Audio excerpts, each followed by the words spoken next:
Hi, I'm Susan Drum, and welcome to The Enlightened Executive, where your personal evolution sparks your leadership evolution. Each episode, we feature groundbreaking techniques and strategies to help you get the edge in personal and leadership effectiveness. Today, we're talking about a major inflection point for executives to embrace environmental sustainability and social justice as a path to business success. My guest is Andrew Behar, and I'm really looking forward to this thought-provoking conversation. Andrew is a CEO of As You Sow, the nation's leading nonprofit for shareholder advocacy and engagement. Since 1992, As You Sow has used shareholder power to align investments with values and compel companies to reduce their contribution to serious issues, including climate change, toxins in food systems, ocean plastics, racial injustice, and wage inequity. He's on the X Prize Brain Trust for Abundant Energy, and he's author of the book, The Shareholders Action Guide, Unleash Your Hidden Power. Welcome, Andrew. Hi, thanks for having me.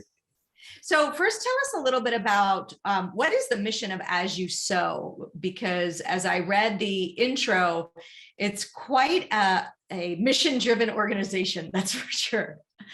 Yeah, so As You Sow has been around for, it will be 30 years next year. We're celebrating our 30th anniversary. So we were founded in 1992, and we're focused on corporate accountability. So we engage big companies on big issues like climate change, toxins in the food system, ocean plastics, racial justice, gender equality, slavery and supply chain.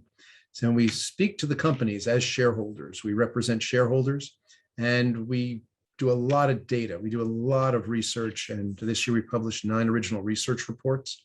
And we bring this data to the company and we say, look, we have discovered that there is a material risk that you may not be considering, and here's a solution, and here's the return on investment to solve it. And so generally we're welcomed by executives who say, this is a good idea. Those who do not welcome us in that way, we then file a shareholder resolution, which is a formal SEC sanctioned communication. And what happens is then our resolution goes to a vote at the annual meeting. So we escalate it in that way. It becomes in the public eye. We do a lot of media around it, associate the brand. So, an example might be we're talking to Yum Brands around ocean plastics, and they didn't want to really do anything. So we filed the resolution. We got a good vote. It embarrassed them publicly. They came back, we negotiated, and they said, we're going to stop using styrofoam in 6,700 stores. About 3 billion styrofoam cups will not be produced this year. So that's the kind of interaction we have with companies. Most of them listen to us and agree with that we have a pretty good idea. My sense is also they may not be aware of the impact some of their business practices are having, and that's where you bring the data. Is that true? Yeah, I would say that's quite true, particularly around ocean plastics. A lot of companies just don't even realize the impact of their operations. And once they do, and they realize that it's being associated with their brand, they want to fix it. And there's generally a way to do that. Some companies are very aware of what they're doing in the oil and gas industry, in the utility industry, and they're generally not that interested in changing, for instance, their carbon emissions for climate change. But other companies are. What's been interesting in the last year and a half after the George Floyd murder, we started a racial justice initiative. And so we scored the S&P 500 on 26 key performance indicators on racial justice. And we brought it to these companies and said, look, this is how you're being seen by the world. This is what you're saying. This is what you're doing. This is how you're out of alignment with yourself. This is how the culture of your company is looking at how your employees are looking at it. And many companies have a lot of gratitude and say, wow, how do we fix this? And we show them, these are best practices.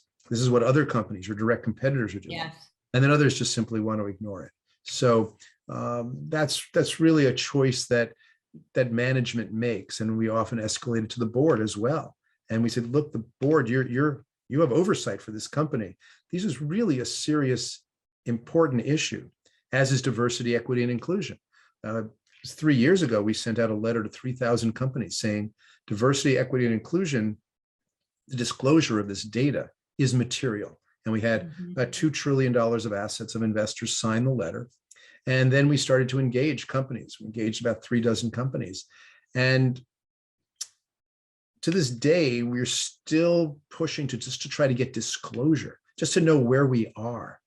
And I feel that, and we say this to companies all the time, they say, well, we don't want to put it out there publicly because we're doing so badly. We're like, investors will reward you if you tell them exactly where you are with honesty, with just total transparency, and where you want to get to. Because investors invest in where you're going to be. They invest in your trajectory, particularly if you set 6-month, 1 year, 2 year, 3 year, 5 year milestones, and then you meet them. And if you don't meet them, explain why you need to do a course correction. You will be rewarded by not only investors, but customers for that level of honesty and also intention. So it's a changing mindset right now that we're seeing. That 5 years ago, these conversations, the companies would go, no, we're just doing what we're doing, business as usual. But now, particularly after the World Economic Forum has embraced a fourth manifesto, the new manifesto of business, and the Business Roundtable has embraced the new purpose of a corporation that talks about stakeholder capitalism. Take care of your employees, take care of your community, take care of your supply chain, and please don't poison your customers. Right. I mean, Milton Friedman was like, yeah, poison your customers, have slavery in your supply chain, whatever you got to do to make a buck. It doesn't work. It's given us the world that we live in today, which nobody's happy with. Our ecosystems are collapsing, our social fabric is shredded. And basically, the World Economic Forum and Business Roundtable got together and said, that didn't work. And all that stuff those shareholder advocates have been saying for 50 years actually makes sense. What you're doing is offering a level of transparency and encouraging these corporations to have that transparency as a way to build trust with all stakeholders. Mm-hmm. And then also the accountability piece, right? And so I love when you talk about, there's so many times where I see these values of companies and I talk to leaders inside and I say, do you really walk that talk? Do you really feel like this company honors that value? And I would say the majority of time, the answer is no. So that's why these company values tend to be so superfluous, like it doesn't actually have any meaning. And by you bringing it back to what is it that you really want to stand for, and if you hold these values dear, then you're making a promise to people to hold them. But also, it's how deep does it go? So you've got companies that they have an SDG, a Sustainable Development Goal, and they apply it to their operations, or they apply it to one thing but not another. So I'm going to give you an example, and actually I'm going to share the screen in a moment. So we have a whole system, a whole platform of tools that evaluate mutual funds, and we evaluate them. So we look at the 3,000 most held mutual funds in corporate 401k plans. So 100 million people with $10 trillion are invested in these funds. Yet it's really, if you look at where the investments go, it's not aligned with what you would consider to be the values. And we've done a lot of surveys of people, and about 70% of them say that they want to have environmental, social, and governance as part of their investing, that they don't want to invest in destroying their world. So you take a company like Amazon. Now, they've done great stuff operationally on climate change. They've got 100,000 electric vehicles. They are powering their data centers with renewables.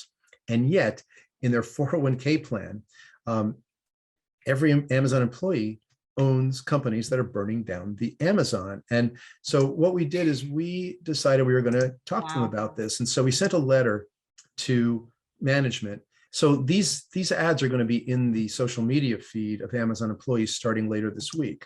So things like this, they're not aware of this. We've interviewed a lot of Amazon employees, and they totally don't know what's inside their 401k plan. And yet they literally own companies that are burning down the rainforest, the Amazon rainforest. So it's this kind of a thing where, you make them aware of it. You show them that there's a really easy fix for this, which is simply change. They have a sustainable option in their plan. They just need to make it the default option. They could do this in an hour if they decide to do it. And employees could shift their money in, probably under 2 minutes if they decided to do it. But no one's aware. So we're just Mhm. shining a bright light. And let me tell you something, it's every company. So Comcast is up next, and Comcast, we're going to be doing the whole thing around private prisons because they get an F on our scorecard on private prisons, and they don't even have a sustainable option. They only have the default. So we're going to work our way through the S&P 500 and just say, is this where you want to put your money?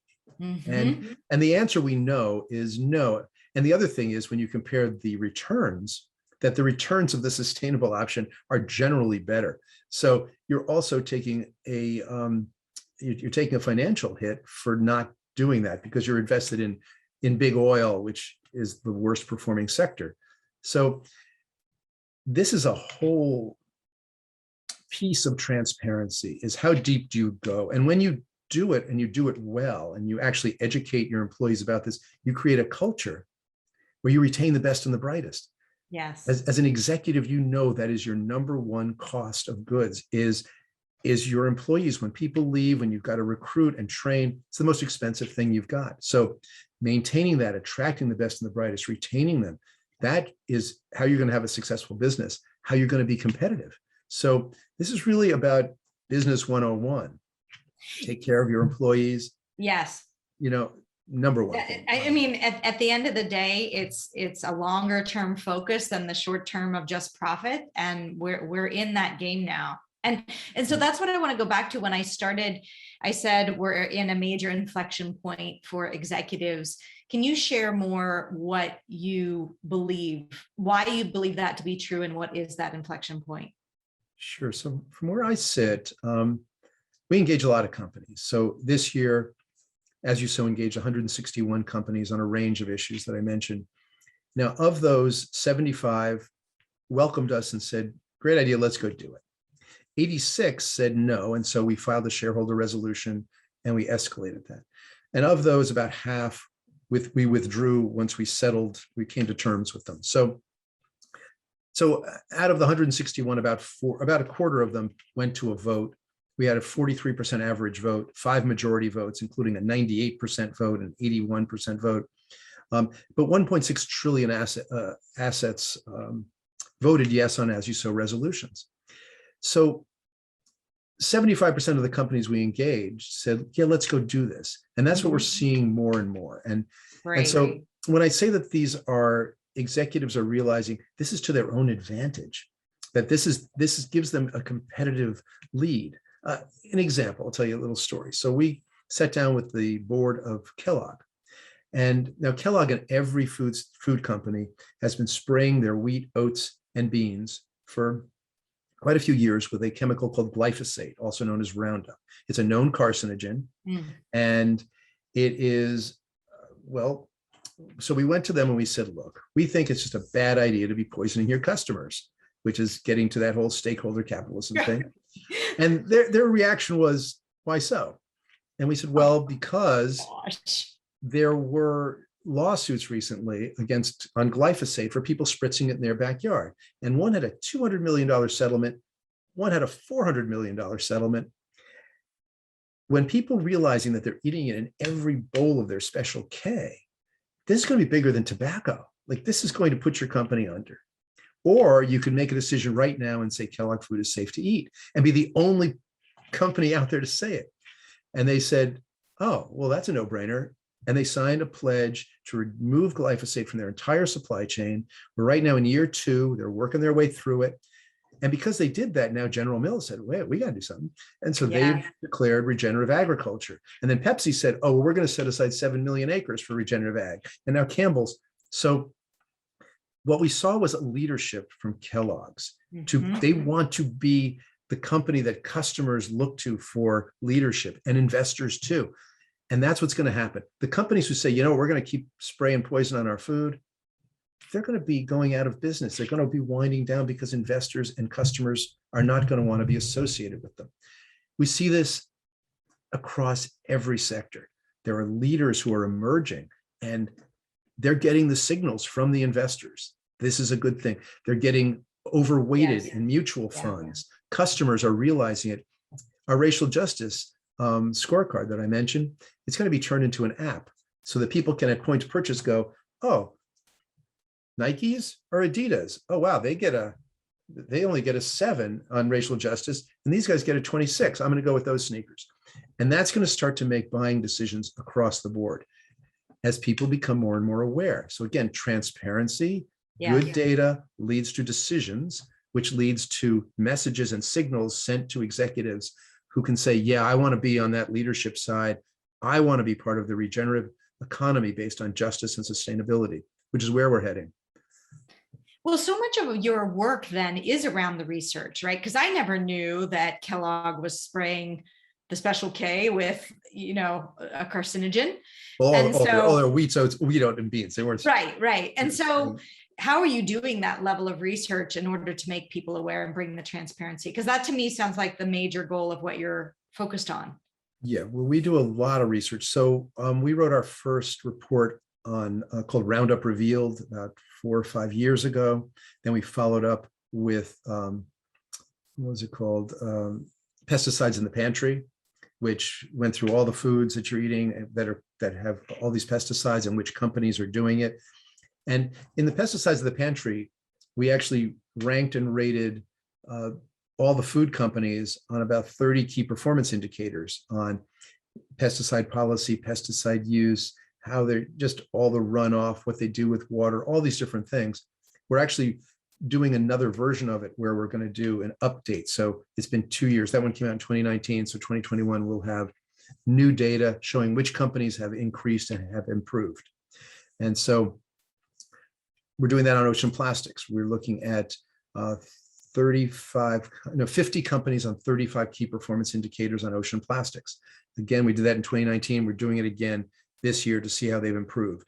And that was based on research we did in 2006 on recycling, recyclability in the bottling industry, what all of the major soft drink companies did. And so that's what our teams do. We do the research so that we can separate leaders from laggards, so we know which companies to talk to. And we can also determine what are best practices to say, this is what you want to emulate. As I mentioned on diversity, equity, inclusion, we're literally scoring companies on, do you disclose? Because we don't have enough data to even establish what are best practices. Wow, now, when we started, very few companies were disclosing their EEO1 or their equal employment opportunity. It's a report that they do for the government if you have a government contract, but every company does one. They have it. They just don't make it public. Since we started it when there were almost none, SASB, the Sustainable Accounting Standard Board, said that disclosure of an EEO1 is required as part of human capital management. And we filed about 15 shareholder resolutions about this. BlackRock decided to endorse what we were doing. And they said, if you don't disclose according to SASB, we're going to vote against your board. We now have it's about 60% of the S&P 100 have disclosed their EEO1. But an EEO1 is just the baseline. That's just like the basic. You can't tell if there's like promotion gaps. So women and men starting at entry level, 50%. When you get to a senior vice president level, it's about 88% men. And so there's a promotion gap and a wage gap. Also, in the EEO1, you can hide that you hire a lot of people of color, but you never promote them or you don't pay them equally. So what we're asking for is we want recruitment, retention, and promotion data cut by gender, race, and ethnicity. When you have that, you can actually tell which companies are promoting, which companies are retaining, which companies, all that information, you can actually see a trend in their policies and practices. So that's what we're asking for on DEI, and we'll get there. We know in 2006, when we asked companies about plastics, they all got Fs because nobody disclosed anything. By the next report, they were all disclosing. And so it's always the first step. I mean, it's what gets measured gets worked on, right? And so you're bringing the pressure to measure these important details around, if you care about this, you say you care about it, then you should be willing to reveal where you are and what you're working on. And you can use that again as a benefit towards your company, something that you can celebrate as a company, something you can do to retain others. As I said before, if you're transparent it's sort of like your GPS location of where we are now. You know where you want to get to. If you set that course and then you stay with it or very course correct, you will be rewarded. And that's what companies, that's what the best leaders, the best managers are realizing, that it's actually better to just be honest, that right now in this world where honesty sort of took a break for a few years there, true veracity, truly this is the data, really bears incredible, it shows something about your character and the character of your company. Emissions, carbon emissions data, CDP data, Carbon Disclosure Project data, so much of it is estimated. And Scope 3, which is the actual, what we really care about, that's the emissions from your products. So for an oil company, for Exxon's Scope 3, it's the tailpipe emissions from the oil that they make. So we filed a shareholder resolution with GE, General Electric, last year that got a 98% vote on climate change. 98%. Management agreed to it. We met with them afterwards. And these are non-binding resolutions, so companies don't have to do it. Mm-hmm. And what they agreed to was to actually have real Scope 3. When they say Scope 3, they're going to be counting the emissions from their jet engines. They're basically a turbine company. The emissions from all the turbines from energy production. And they've agreed to reduce it 5% a year for the next 10 years. So 50% by 2030 and 100% by 2050. So that's a real commitment. We're going to be checking in with them. We're going to be holding them to it. And how they account for that is going to be very, very critical.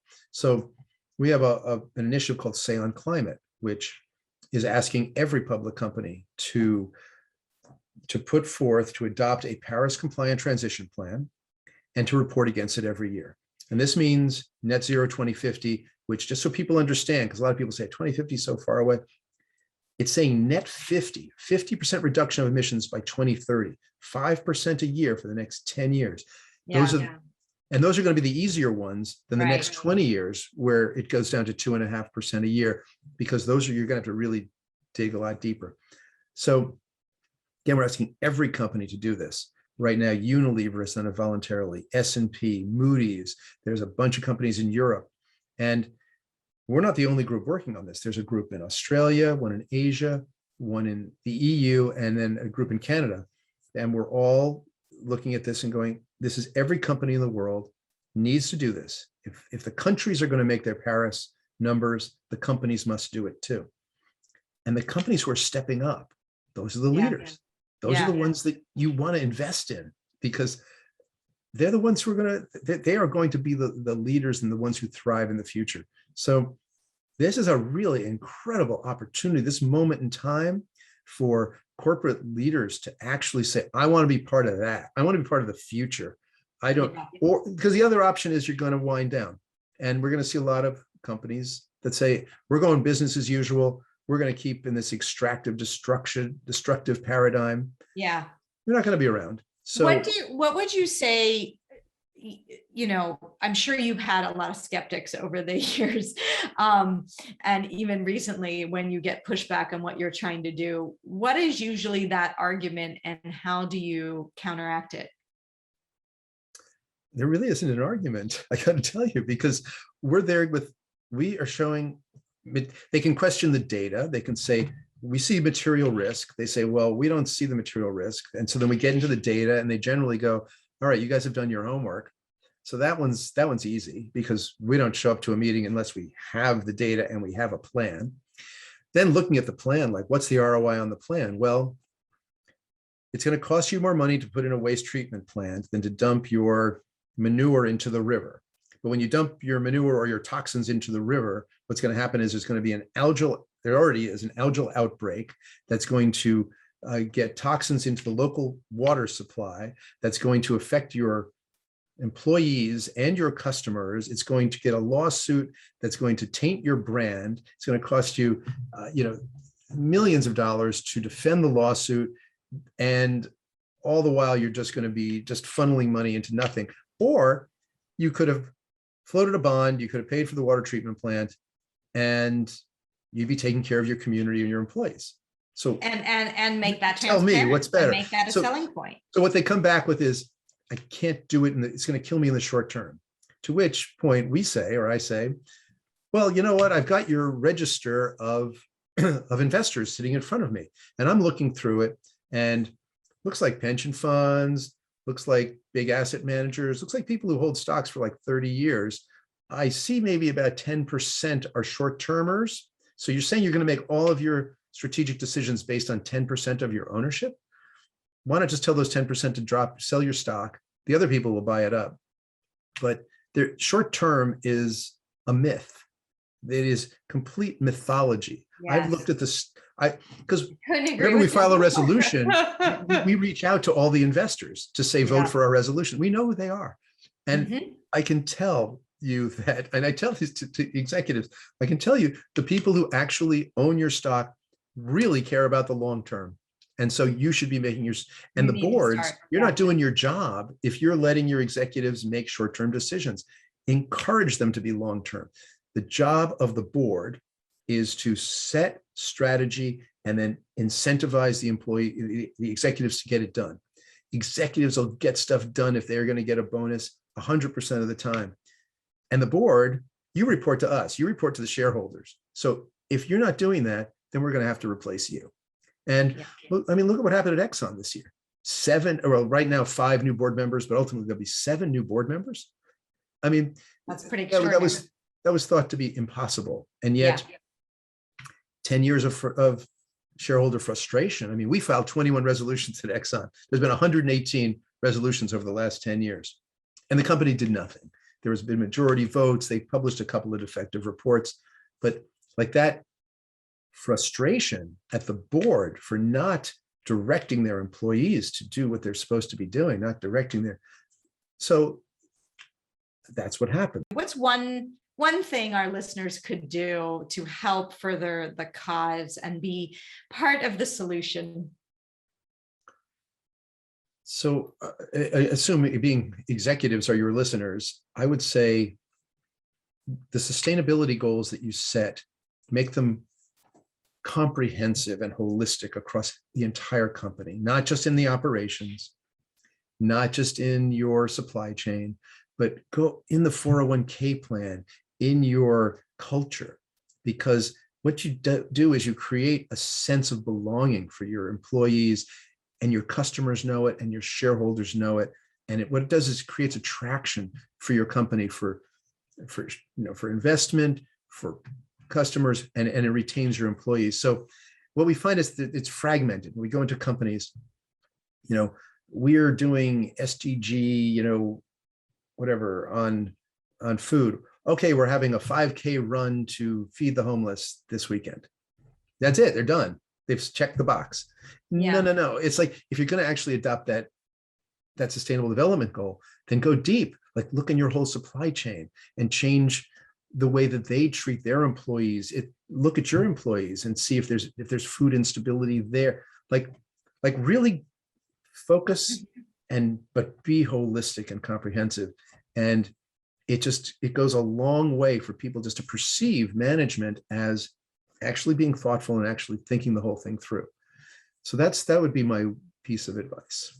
Great. And where can people learn more about your work or getting involved? Sure. So asyousow.org, you can see it's asyousow.org.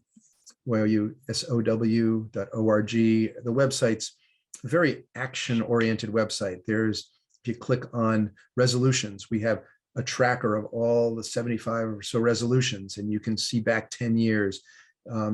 Like we have data visualization tools for all of our reports. Go into the reports section. You can read reports, but also you can run queries. You can actually compare, overlay companies on top of each other. This is stuff we always did to determine laggards and leaders, but now we're sharing it with the public. There's all kinds of things. We have a proxy voting service. You can actually register with As You Vote, and we will vote all your shares as well if you own equities. So That's a lot of another action thing. happening on the website. Yeah. Awesome. Well, thank you so much for joining us today. This has certainly been an incredibly enlightening conversation, and I really applaud you for the work that you're doing in the world. Well, thank you. Appreciate it. If you like this episode, you're not going to want to miss my interview with Erica Ariel Fox, who shares the secrets to becoming a better negotiator by tackling your inner negotiator with yourself first.